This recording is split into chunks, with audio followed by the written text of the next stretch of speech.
بسم اللہ الرحمن الرحیم نحمدہ ونصلی ونسلم علی رسولہ الکریم۔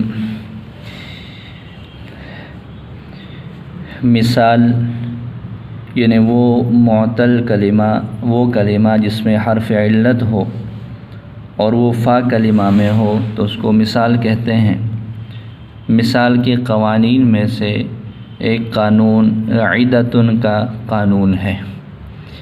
عدتن کا جو قاعدہ اور قانون ہے، اس کے متن کی وضاحت کچھ اس طرح ہے کہ جو واو فعل مصدر کے فا کلمہ میں واقع ہو اور اس کے مضارع میں تعلیل ہو چکی ہو، یعنی ایک مصدر ہے، اس کا وزن فعل ہے اور واو اس مصدر کے فا کلمہ میں واقع ہے اور اس کے مضارع میں تعلیل ہو چکی ہو، تو واو کی حرکت بعد والے حرف کو دے کر واو کا حذف کرنا جائز ہے، اور واو کے عوض آخر میں تا لگانا، جس کو گول تا بھی کہتے ہیں، تائے منونہ بھی کہہ دیتے ہیں، تو آخر میں تا لانا یہ واجب ہے۔ جیسے عدتن اصل میں وعدن ہے۔ اس مثال میں دیکھیں، یہ فعل کا مصدر ہے، واو فا کلمہ میں واقع ہے، لہذا واو کی حرکت ہم نے عین کو دے دی اور واو کو گرا دیا، یہ کرنا جائز ہے۔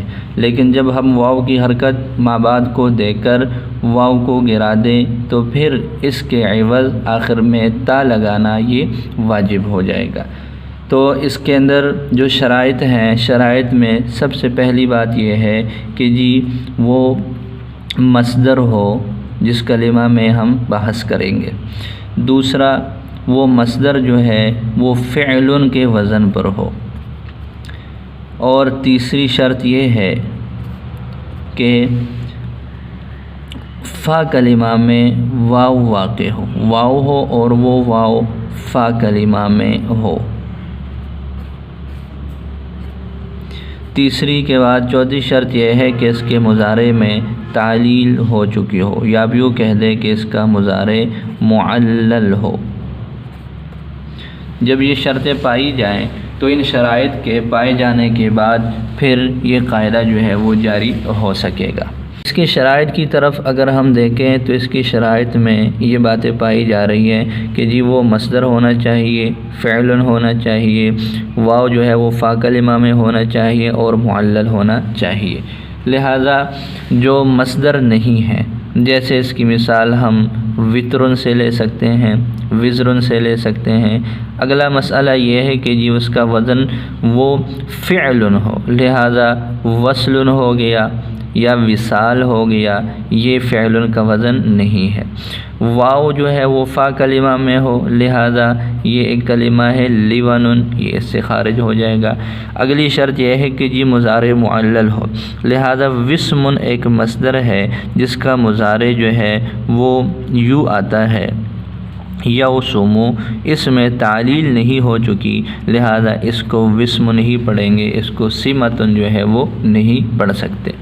تو یہ اس کی شرائط ہیں۔ جب یہ شرائط پائی جائے تو ان شرائط کے پائے جانے کی صورت میں یہ ایسا کرنا کہ واو کی حرکت بعد والی کلمہ کو دینا اور واو کو گرا دینا یہ جائز ہو جائے گا، اور پھر اس کے آخر میں تا لگا دینا یہ واجب ہو جائے گا۔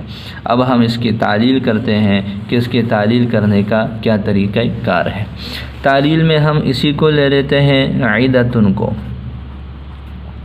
عدتن اصل میں وعد بروزنی فعل ہے۔ اس کلمہ میں فعل مصدر کے فا کلمہ میں واو واقع ہے اور اس کے مضارع میں تعلیل ہو چکی ہے، اس کا مضارع جو ہے وہ یعدو ہے۔